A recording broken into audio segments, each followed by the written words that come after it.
നമസ്കാരം. ക്യൂ മലയാള UK ന്യൂസിലേക്ക് സ്വാഗതം. ഇംഗ്ലണ്ടിൽ നടന്ന 2 ഭീകരവിരുദ്ധ പ്രവർത്തനങ്ങളിൽ 7 ഇറാനികൾ ഉൾപ്പെടെ 8 പേർ അറസ്റ്റിലായി. ആദ്യം അറസ്റ്റിലായ 5 പേരും പിന്നീട് അറസ്റ്റിലായ 3 പേരും വ്യത്യസ്ത സംഘങ്ങൾ ആണെന്നാണ് പുറത്തുവരുന്ന വിവരങ്ങൾ സൂചിപ്പിക്കുന്നത്. ഈ സംഘങ്ങൾ തമ്മിൽ പരസ്പര ബന്ധം ഇല്ലെന്നാണ് നിലവിൽ അറിയുന്നത്.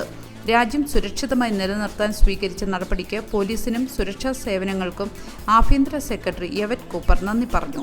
ഇറാനു വേണ്ടി ഭീകരപ്രവർത്തനങ്ങളിൽ ഏർപ്പെട്ടുവെന്ന സംശയത്തിന്റെ പേരിലാണ് 3 ഇറാനിയൻ പൗരന്മാരെ പ്രത്യേക അന്വേഷണ സംഘം കസ്റ്റഡിയിലെടുത്തത്. അറസ്റ്റിലായവരിൽ 3 പേർ മാഞ്ചസ്റ്റർ പ്രദേശങ്ങളിലും മറ്റൊരാളെ വെസ്റ്റ് ലണ്ടനിൽ നിന്നും ഒരാളെ സ്വീഡനിൽ നിന്നുമാണ് അറസ്റ്റ് ചെയ്തത്. രാജ്യത്തുടനീളമുള്ള നൂറുകണക്കിന് ഉദ്യോഗസ്ഥർ ഈ ഓപ്പറേഷനിൽ ഉൾപ്പെട്ടിരുന്നു. ഏതെങ്കിലും തരത്തിലുള്ള അപകട സാധ്യത പൂർണ്ണമായും നിയന്ത്രിക്കപ്പെട്ടിട്ടുണ്ടോ എന്ന് ഇപ്പോഴും ഉറപ്പില്ലെന്ന് പോലീസ് പറഞ്ഞു. സംശയാസ്പദമായി എന്തെങ്കിലും കണ്ടാൽ പോലീസിനെ അറിയിക്കണമെന്ന് പൊതുജനങ്ങളോട് അഭ്യർത്ഥിച്ചിട്ടുണ്ട്. മെട്രോപൊളിറ്റൻ പോലീസിന്റെ തീവ്രവാദ വിരുദ്ധ കമാൻഡിന്റെ തലവനായ കമാൻഡർ ഡൊമിനിക് മർഫി ജനങ്ങൾ ജാഗ്രത പാലിക്കണമെന്നും പറഞ്ഞു. എത്രത്തോളം ഗുരുതരമായ ആക്രമണങ്ങൾക്കാണ് ഭീകരർ ഒരുക്കം നടത്തിയതെന്ന് ഇപ്പോഴും വ്യക്തമായിട്ടില്ല. ചെസ്റ്റർ യൂണിവേഴ്സിറ്റിയിൽ പഠിക്കാനെത്തിയ മലയാളി യുവാവിനെ 1 മാസമായി കാണാനില്ലെന്ന് നാട്ടിലെ കുടുംബം. UK പഠിക്കാനെത്തുന്ന മലയാളി വിദ്യാർത്ഥികളെ ദുരൂഹ സാഹചര്യത്തിൽ കാണാതാവുന്ന സംഭവങ്ങൾ വർദ്ധിക്കുന്നതായി ബ്രിട്ടീഷ് പത്രം റിപ്പോർട്ട് ചെയ്തു. ഇപ്പോൾ ചെസ്റ്റർ യൂണിവേഴ്സിറ്റിയിൽ പഠിക്കാനെത്തിയ മലയാളി യുവാവിനെ 1 മാസമായി കാണാനില്ലെന്ന് നാട്ടിലെ കുടുംബം പരാതിപ്പെടുന്നതായി ബ്രിട്ടീഷ് പത്രം റിപ്പോർട്ട് ചെയ്യുന്നു.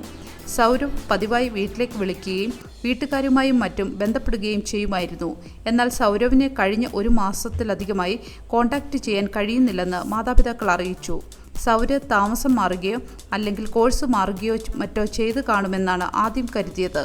എന്നാൽ പിന്നീട് വിവരങ്ങൾ ഇല്ലാതായപ്പോൾ കടുത്ത ആശങ്കയിലാണ് മാതാപിതാക്കൾ. കുടുംബം ചെസ്റ്റർ പോലീസിൽ പരാതി നൽകിയിട്ടുണ്ട്. UK പഠിക്കാനെത്തുന്ന നിരവധി പേർ കോഴ്സ് വിജയകരമായി പൂർത്തിയാക്കാതെ പഠനം തീരുന്നതിന് മുൻപ് തിരികെ പോകാതിരിക്കാൻ മുങ്ങുന്ന പതിവുണ്ട്. എന്നാൽ സൗരവ് ആ രീതിയിൽ ചെയ്യില്ലെന്നാണ് കുടുംബത്തിന്റെ നിഗമനം. സൗരവിനെ കാണുകയോ എന്തെങ്കിലും ഇൻഫർമേഷൻ കിട്ടുകയോ ചെയ്താൽ ചെസ്റ്റർ പോലീസിൽ വിവരമറിയിക്കണമെന്ന് കുടുംബം ആവശ്യപ്പെടുന്നു. റോച്ച്ഡെയിലിൽ ശനിയാഴ്ച ഉണ്ടായ വ്യത്യസ്ത അപകടങ്ങളിൽ കാറിടിച്ച് സ്ത്രീ മരിക്കുകയും 3 കാൽനട യാത്രക്കാർക്ക് പരിക്കേൽക്കുകയും ചെയ്തു. സംഭവത്തിൽ കൊലപാതക കുറ്റം ചുമത്തി 49 വയസ്സുള്ള ഒരാളെ അറസ്റ്റ് ചെയ്തിട്ടുണ്ട്. ഇയാൾ ഇപ്പോഴും കസ്റ്റഡിയിലാണ്. ശനിയാഴ്ച ഉച്ചയ്ക്ക് 2:30ഓടെയാണ് സംഭവം നടക്കുന്നത്. സംഭവം തീവ്രവാദവുമായി ബന്ധപ്പെട്ടതാണെന്ന് കണക്കാക്കുന്നില്ലെന്ന് പോലീസ് പറഞ്ഞു. പ്രതിയെക്കുറിച്ചുള്ള കൂടുതൽ വിവരങ്ങൾ പോലീസ് പുറത്തുവിട്ടിട്ടില്ല. ക്യാൻസർ രോഗികളുടെ രോഗനിർണയവും ചികിത്സയും മെച്ചപ്പെടുത്തുന്നതിനായി പുതിയ സാങ്കേതിക വിദ്യയുമായി NHS. ക്യാൻസർ 360 എന്ന പുതിയ സാങ്കേതിക വിദ്യ അവതരിപ്പിക്കാനൊരുങ്ങി NHS. ആരോഗ്യ പ്രവർത്തകർ ഒന്നിലധികം സ്പ്രെഡ്ഷീറ്റുകൾ, ഇമെയിലുകൾ, രേഖകൾ എന്നിവയിലൂടെ തിരയേണ്ട നിലവിലെ പ്രക്രിയയ്ക്ക് പകരമായി എല്ലാ രോഗി ഡേറ്റയും ഒരൊറ്റ ഡിജിറ്റൽ സംവിധാനത്തിലേക്ക് കൊണ്ടുവരിക എന്നതാണ് ഈ ഉപകരണം അവതരിപ്പിക്കുന്നതിൻ്റെ ലക്ഷ്യം. ഓരോ രോഗിയുടെയും പൂർണ്ണമായ വിവരങ്ങൾ ഡോക്ടർക്കും നഴ്സുമാർക്കും നൽകുന്നതുവഴി അടിയന്തര കേസുകൾക്ക് മുൻഗണന നൽകാനും കാലതാമസം കൂടാതെ കാര്യക്ഷമമായി രോഗം പരിഹരിക്കാനും ക്യാൻസർ 360 ഉപയോഗിച്ച് സാധിക്കും. രാജ്യത്തുടനീളമുള്ള കൂടുതൽ ആശുപത്രികളിൽ ഈ സംവിധാനം നടപ്പിലാക്കുന്നതുവഴി ചികിത്സാ സമയവും രോഗികളുടെ മൊത്തത്തിലുള്ള അനുഭവവും ഗണ്യമായി വർദ്ധിപ്പിക്കുമെന്ന് NHS ഇംഗ്ലണ്ടിൻ്റെ clinical transformation director doctor Vin Diwakar പറഞ്ഞു. മാക്മില്ലൻ ക്യാൻസർ സപ്പോർട്ട് പോലുള്ള സംഘടനകളിൽ നിന്ന് ഈ സംരംഭത്തിന് പിന്തുണ ലഭിച്ചിട്ടുണ്ട്.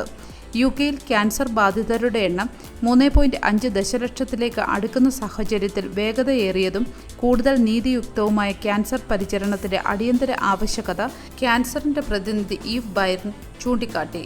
പുതിയ സാങ്കേതിക വിദ്യ ഫലങ്ങൾ മെച്ചപ്പെടുത്തുകയും കാലതാമസം കുറയ്ക്കുകയും ചെയ്യുമെന്ന് പറഞ്ഞു.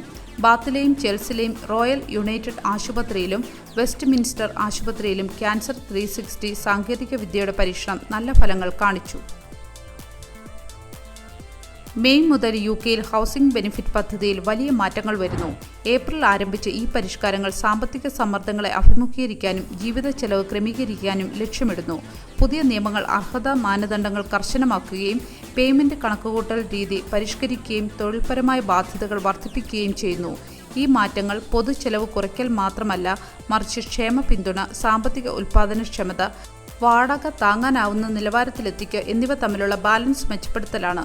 പുതിയ അപേക്ഷകർക്കും നിലവിലുള്ള ഗുണഭോക്താക്കൾക്കും ഈ മാറ്റങ്ങൾ മനസ്സിലാക്കേണ്ടത് അത്യാവശ്യമാണ്.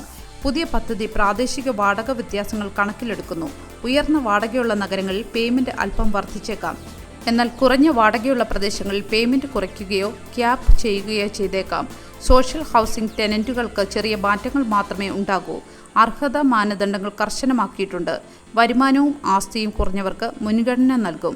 നിലവിലുള്ള ഗുണഭോക്താക്കൾക്ക് വീണ്ടും പരിശോധന നിർബന്ധമാണ്. യൂണിവേഴ്സൽ ക്രെഡിറ്റ് ലഭിക്കുന്നവർക്ക് പുതിയ രീതി ബാധകമാണ്.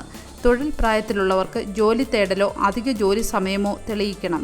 പെൻഷൻ കിട്ടുന്നവർ, പൂർണ്ണസമയം കെയർ ഗിവർമാർ, മെഡിക്കൽ ഇളവ് ഉള്ളവർ എന്നിവർക്ക് ഇളവുണ്ട്. വാടകക്കാർ ഔദ്യോഗിക വെബ്സൈറ്റുകൾ വഴി അപ്ഡേറ്റുകൾ പിന്തുടരുകയും ബെനിഫിറ്റ് കാൽക്കുലേറ്ററുകൾ ഉപയോഗിക്കുകയും വേണം. വീട്ടുടമകൾ പേയ്മെന്റ് കാലതാമസത്തിന് തയ്യാറാക്കണം. ഈ പരിഷ്കാരങ്ങൾ യുകെയിലെ കുറഞ്ഞ വരുമാനക്കാർക്ക് സാമ്പത്തിക ബുദ്ധിമുട്ടുകൾ വർദ്ധിപ്പിച്ചേക്കാം. അതിനാൽ തന്നെ താങ്ങാനാവുന്ന പ്രദേശങ്ങളിലേക്ക് മാറുകയോ അധിക ജോലി ഏറ്റെടുക്കുകയോ വേണ്ടി വന്നേക്കാം.